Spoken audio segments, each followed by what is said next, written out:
With modern gaming consoles getting more and more expensive, the PS4 has suddenly become one of the best value options out there. You can pick up a PS4 Fat with a controller for around $89 on the used market, and the best part? It still has a massive game library, including big titles like Cyberpunk 2077, Marvel's Spider-Man, and a lot of my personal favorites. Since it's now a last-gen console, games are way more affordable too, which means you can build a pretty solid game collection without spending a fortune. So in today's video, I'm going to see just how far we can push and upgrade a PS4. And more importantly, what the gaming experience looks like in 2026. I found this black PS4 Fat on eBay for just $89. The seller said it was used, but still fully working. A few days later, the package finally arrived, and the box is way bigger than I expected. I couldn't wait. Let's open it up and see what's inside. Everything is actually packed really well. There's a ton of bubble wrap, plus some air pillows in here too. Right off the bat, we've got a power cable and a USB cable. Solid start, but there's a lot more stuff in here. I'm not even sure what everything is yet. In total, there are 5 smaller packages inside. That's already a lot for just $89. Alright, let's see what we got. First, a 2.5-inch 500GB HDD, and it even comes with a USB adapter. That's actually pretty nice. Next up, oh wow, a Sony controller. Looks legit. And wait, there's another one. So we've got a full pair of original Sony controllers here. They're a bit worn, but they both have Bloodborne skins on them, which actually looks pretty sick. Moving on to the 4th package, it's kind of square, and no way. 4 physical game discs, Final Fantasy 15, GTA 5, Final Fantasy 7, and Uncharted 4. Oh my god. The discs are actually inside too. There's no way. Seriously? This seller really hooked it up. And finally, the main event, the PS4 Fat itself. And yeah, it also has a Bloodborne skin on it. That's awesome. So for $89, I got a PS4, 2 controllers, 4 game discs, and even an extra hard drive. That's an insane deal. I honestly don't know why the previous owner sold all of this so cheap. But the real question is, does it actually work? Any hidden issues? Let's find out. At first glance, this PS4 Fat has a very distinctive design. That slanted edge splits the console into 2 separate layers, almost like a modern pyramid. The previous owner already applied a Bloodborne skin, and honestly, it looks pretty awesome. It fits the sharp, angular design really well. But once you get a little closer, it's a different story. Dust is packed into the vents, and in some corners, there are even spider webs. Clearly, this thing has been sitting unused for a long time. The exterior isn't perfect anymore, but that's exactly what makes me curious. Because now the real question is, how well is it still holding up on the inside? Alright, I can't wait any longer. Let's plug it in and power this PS4 on. Let's see if it actually still works. Okay, that's a good sign. It boots up instantly. Oh, and the previous owner's account is still on here, along with a few installed games. That's perfect. I can jump straight into gaming without setting anything up. So aside from the dust and spider webs, everything seems to be working just fine. When I turn on the controller, it connects immediately. No issues, but the second controller, not so great. I can't power it on at all. No response. I tried plugging it in to charge, and the light does come on, but that's about it. Still unusable. So yeah, the second controller definitely has some problems. I'll deal with that later. For now, let's jump into some games and see how this thing performs. I'm starting with God of War Ragnarok. Loading times are definitely a bit long. And can you hear that? The fan is ramping up, and yeah, it basically sounds like a hairdryer. The heat coming off the console isn't great either. It's getting pretty hot, which to be fair makes sense. This thing has been sitting around collecting dust for who knows how long. But even so, the actual gameplay is still decent. Totally playable. Next up, Devil May Cry 5. Loading times, still pretty slow. The game runs fine overall, no major issues. But the fan noise is still loud, and the temperature just keeps climbing. And at this point, I'm starting to think there might be something going on inside this console. Alright, it's time to open it up and see what's inside. This is actually my first time taking apart a Sony PlayStation 4, So if I mess something up, go easy on me. At first glance, it doesn't look that big, but once you get inside, there are a lot of components packed in there. Everything is laid out across both sides of the console, which is actually a pretty clever design.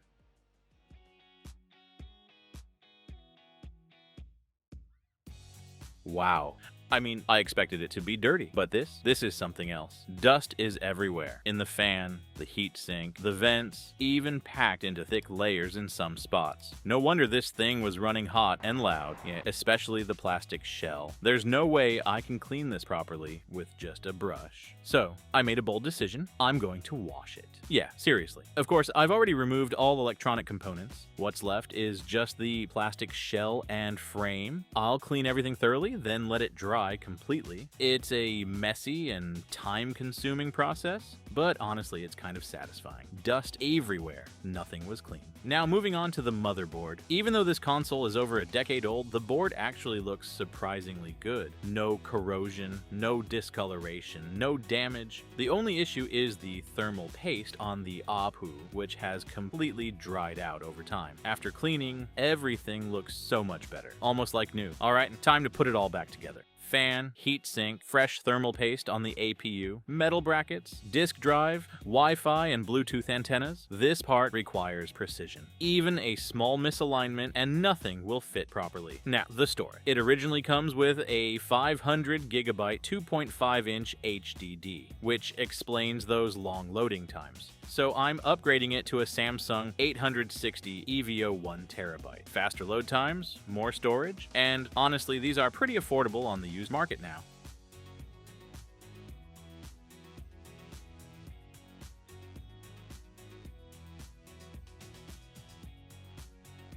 Everything is back in place, clean, organized, no dust left. Finally, I close up the case, and there it is, a refreshed PS4, no dust, no cobwebs, and honestly, it already looks way more satisfying than before. Alright, now let's see the difference. Power it on! Since the hard drive we just installed is completely empty, the PS4 can't boot up right now. It prompts us to connect a controller and asks for a USB drive with the system installation file. So go ahead and download the reinstallation file from the official PlayStation website, then copy it onto a USB drive. Plug the USB into the console and let the installation process run. Once it's done, the system will automatically reboot for us. And there we go. The system is back up and running. Everything feels clean and smooth, just like a brand new console. I mean, clean in every way. Both hardware and software. Boot times are noticeably faster now with the SSD upgrade. I've got 4 game discs here. Man, holding a physical game like this really brings back that first PS4 feeling. Let's go with GTA 5. Insert the disc, the system detects it instantly, and GTA 5 shows up right away. Launching the game, it needs to install some additional data first. So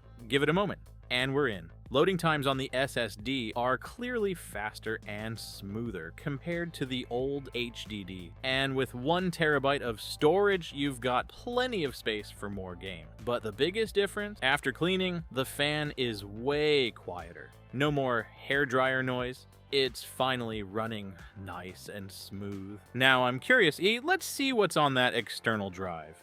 It's a 500 gigabyte HDD with a USB adapter. Plug it in. Nice. There are actually a few games on here. I'm going to try Marvel's Spider-Man.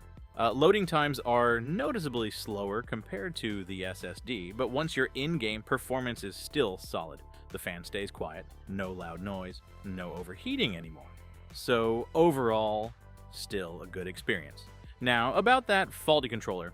I tried opening it up to check inside, but ran into a bit of an issue. The screws are rusted, and I can't remove them easily with a screwdriver. So I used a rust remover solution to clean up the screw areas first. And yeah, it actually worked. I was able to remove the screws, a bit tricky but still manageable, and wow, the inside looks pretty good. Everything is intact and fairly clean. Nothing seems broken or out of place. So I kept going, taking apart more of the internal components.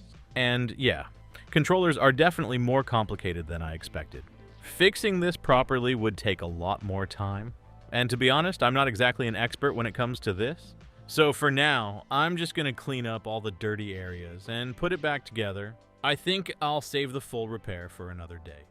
Honestly, considering I only paid $89 for everything here, spending a bit of time cleaning it up is absolutely worth it. Let's break it down. A PS4 FAT, 2 controllers, even though one has issues, an external HDD, and 4 game discs. After a proper cleaning and upgrading to an SSD, the experience is way better. And to me, this is easily a great deal, but I don't think the story ends here. This PS4 still has a lot of potential left. Maybe mods, maybe a jailbreak, or even turning it into something completely different. So, what about you? Would you take a chance on a console like this? Let me know down in the comments, and I'll see you in the next video.